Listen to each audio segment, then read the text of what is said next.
some exciting scenes from today's episode of Liberty's Kids.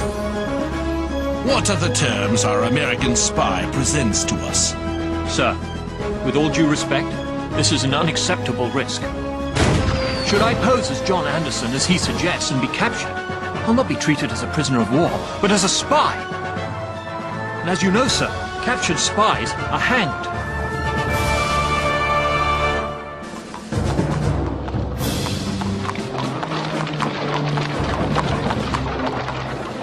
Dearest Mother, the war for our independence ends its 5th year with the Americans losing in the South. The British took Charleston, and with it, over 5,000 American soldiers. From his stronghold in New York, British Commander General Clinton controls the coast.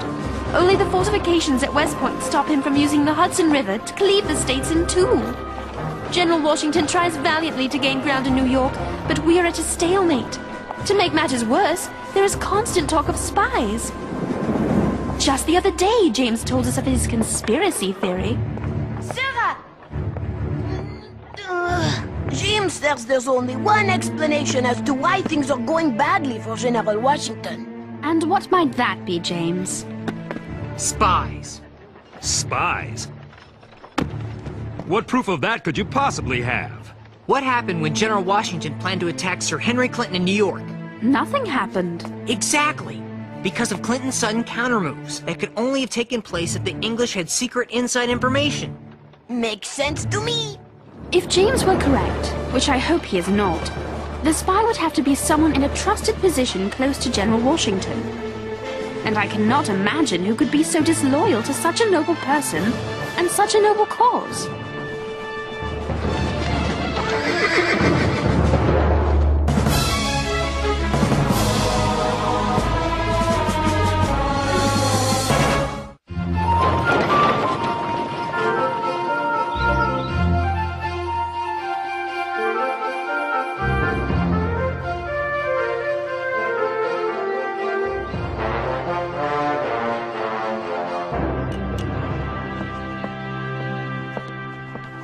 My husband, the hard-working commander of West Point. All thanks to being wounded in the service of America and never rewarded for it by Congress. When Congress sees fit to investigate me while rewarding the likes of General Gates, they corrupt the ideals of the Revolution.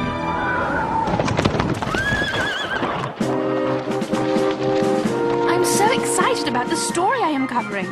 General Benedict Arnold, the hero of the Battle of Saratoga, is in command of the strategically important West Point. So, I was there, at Washington's headquarters when he got command. Benedict, I have great news. I would like you to take command of the left wing of my army. It is too great a prize for one as unworthy as I. Nonsense. You earned it. There is no general more valiant leading his men in the field of battle. I cannot, as much as I wish to, accept so high an honor. I am afraid the old wounds will not allow it. My leg is too bothersome to allow me to ride, much less endure the hardships of battle. You are too good a friend, Benedict, and too valuable a general to be wasted in Philadelphia. Perhaps I could serve in another capacity, one less strenuous than a field command. I can't think of any. West Point. Excuse me, General, it's just the command of West Point is available, and you yourself have spoken of its importance. True, with it we control the Hudson River and keep the British bottled up in New York City. Lose it, and the British are free to travel the Hudson River. Then I'd best put my best general in charge to secure the fort and the war. The job is yours. You do me a great honor. Let's see. A story about Benedict Arnold sitting around commanding a fort versus one about spies on Washington's staff. At least my story isn't a figment of my imagination. We'll see what you think after I get back from talking to Colonel Livingston.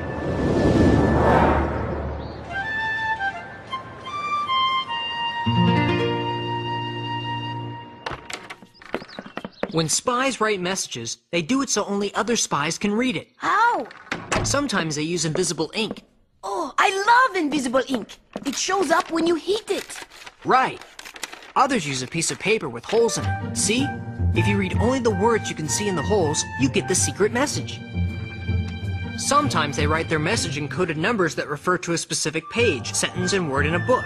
The person who gets the coded numbers has a copy of the same book. Oh, so they use the numbers to find the words, and voila! It spells out the secret message. Then there is the mask letter. Anyone reading the regular letter doesn't know there's a secret message hidden in the writing. How's it work? Simple. The spy knows he's only supposed to read what he sees inside the cutout. In this case, an hourglass. Magnifique! But I will invent the unbreakable Henri code. Paper, paper. I need paper! Colonel Livingston! What do I know about spies? That's a good question. For one thing, I know they like to sneak back and forth across the no man's land between our outposts and those of the English army. Who controls the no man's land? Two groups from opposing sides. The cowboys for the English and the skinners for the Americans. They sound scary. They say they're helping our cause by intercepting suspicious persons who might be coming into New York. I'd like to meet these Skinners. Maybe I can learn something about spies from them. Personally, I think they're most interested in stealing money from travelers. But if you're determined, I'll give you a pass for safe passage. What's this gibberish? Excusez-moi, I was practicing my secret code.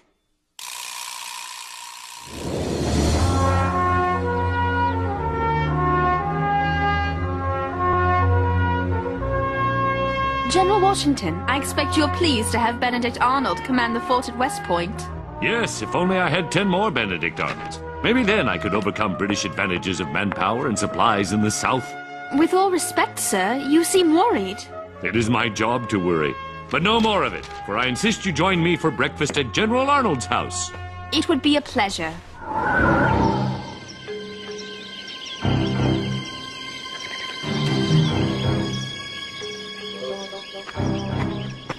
I've got to relax. I'm sure I will come across a Skinner before I meet a cowboy.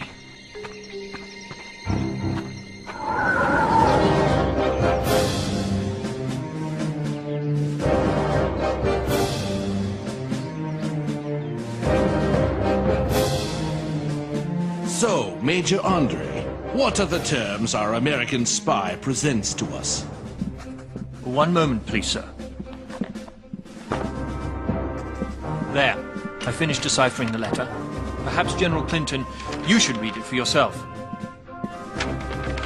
So, he wishes to meet you in person at Sheldon's headquarters in Lower Salem, with you disguised as John Anderson. Sir, with all due respect, this is an unacceptable risk. Should I pose as John Anderson, as he suggests, and be captured, I'll not be treated as a prisoner of war, but as a spy. And as you know, sir, captured spies are hanged. Yes, you're right. It's too hazardous. But if we exchange information with couriers at a slower pace, we increase the risk that the Americans will learn of our plans. Your spy must be in a hurry to be paid before that happens. He leaves us few options. I'd better go to meet him, but I will travel in my uniform. I will make arrangements for your passage and return on the Vulture this very night. Eureka! The secret Henri code! Colonel Livingston, I am almost finished. Want to try and break my secret code? Not now. We spotted an English ship on the river off Teller's Point. I ordered my cannon to fire when they get into position. I'd say they're there. There!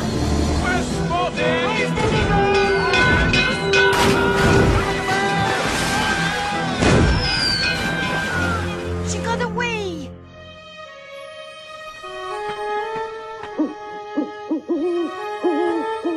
Just an owl. Going somewhere?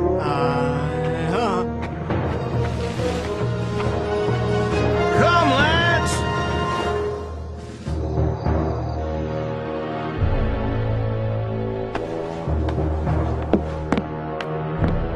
We meet at last, Major Andre. Major General Arnold. I trust your journey was without peril? So far. Do you realize, sir, the dangerous position you have put me in by asking me to meet you here? You had better have a good reason for such an imprudent demand. Oh, I have many good reasons. After the American Congress failed to give me the promotions I deserved, they accused me of misusing their money.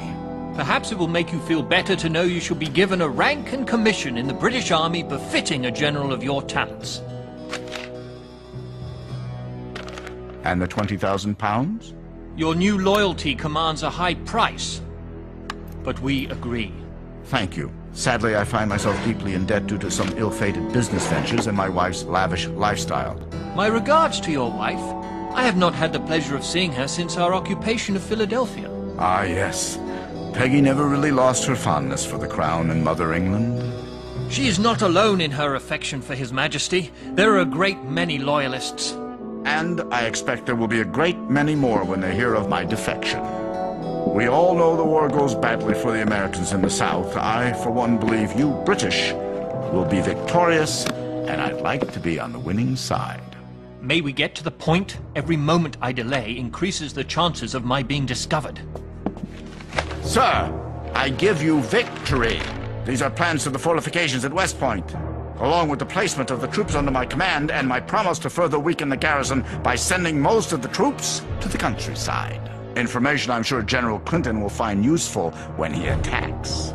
Sir, a victory at West Point allows us control of the Hudson River and the chance to win the war by splitting the rebel colonies in half. Exactly. And you get? Everything I asked for.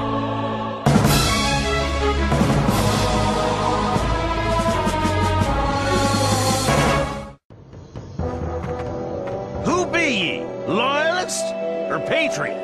I'm a journalist from Ben Franklin's Pennsylvania Gazette. A journalist, huh? We don't see many of them out here. But you still didn't answer my question. I have a pass from Colonel Livingston. I'm looking for some Skinners. Why didn't you say so? We're Skinners. Phew. For a minute there, I thought you might be cowboys. Huh. For a minute, we thought you were a spy. And you know what we do to them.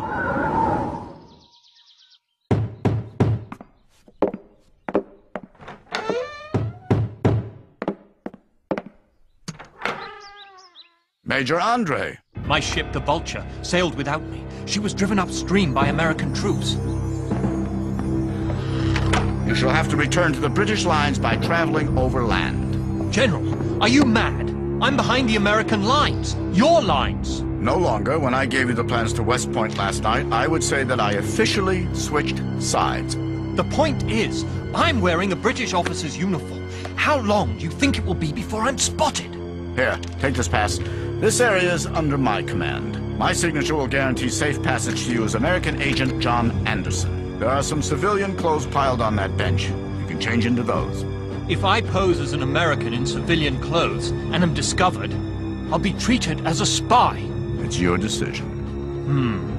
Though I fear capture dressed as an American, I fear the chance of being spotted in this uniform poses the greater risk.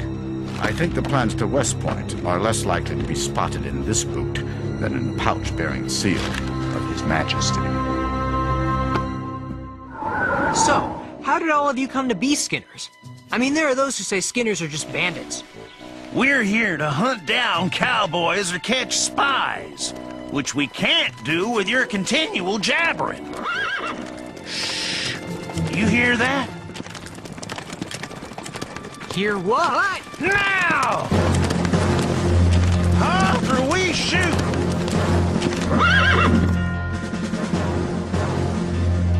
I am a British officer. I trust you are cowboys loyal to the king and will let me pass. Well, you're wrong, Redcoat. We're Skinners, loyal to America. We're hunting cowboys and spies. Oh, well, I just said I was a British officer because I thought you were cowboys. By your Hessian jacket, sir. Oh, this? I was a prisoner a few days back.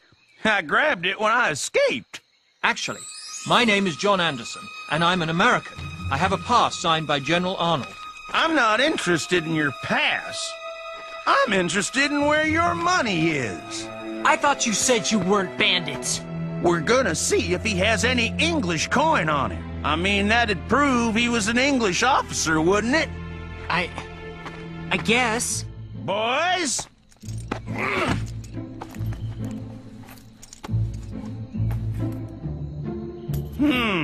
A gold and silver watch, but no money. Check his boots. Gentlemen, there's no need to look.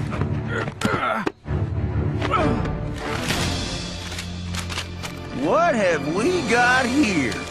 The way I read it, looks to be some sort of plan of West Point.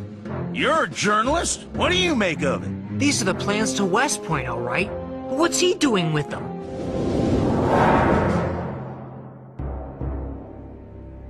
Your suspicions were correct, Paulding.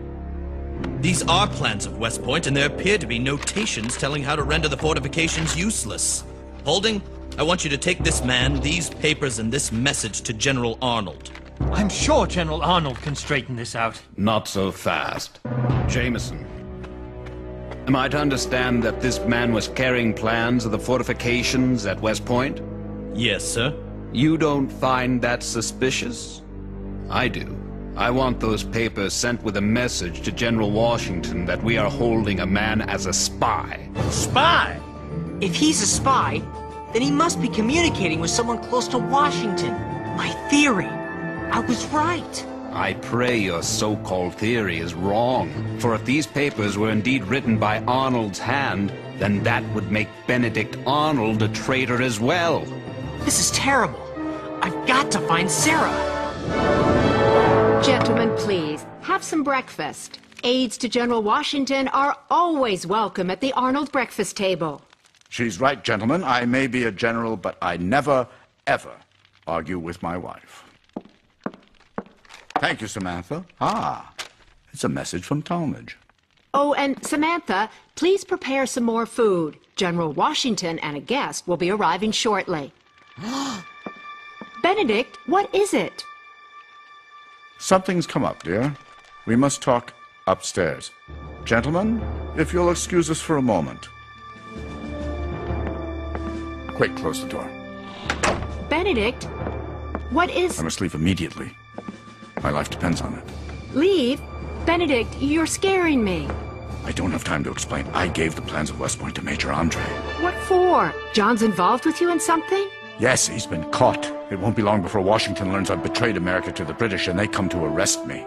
This is terrible. What should I do? So you knew nothing of any of this. Benedict! I love you, but I must go. Now, I'll be in contact. I'll do what I can to help. Good morning, General Arnold. General Washington has given me the pleasure of joining you.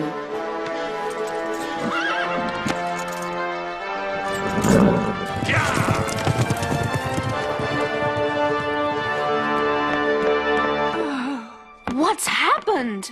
It must have been the eggs in the pancake batter. There, I'm feeling better already. Why did General Arnold ride off just now? Sarah! The spy has been telling the British everything? It's Benedict Arnold!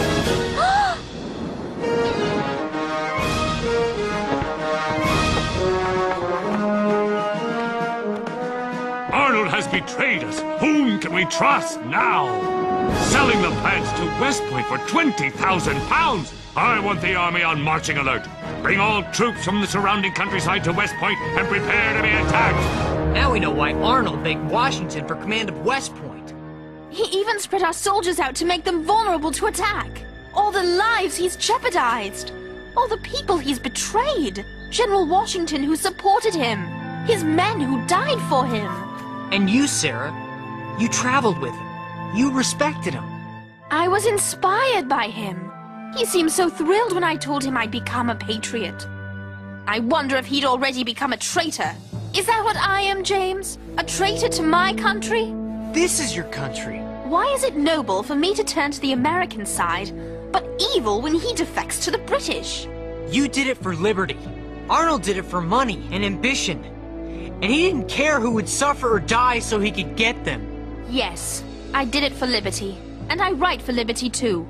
I've written many stories for the Gazette about General Arnold. And now, James, for liberty, I shall write another.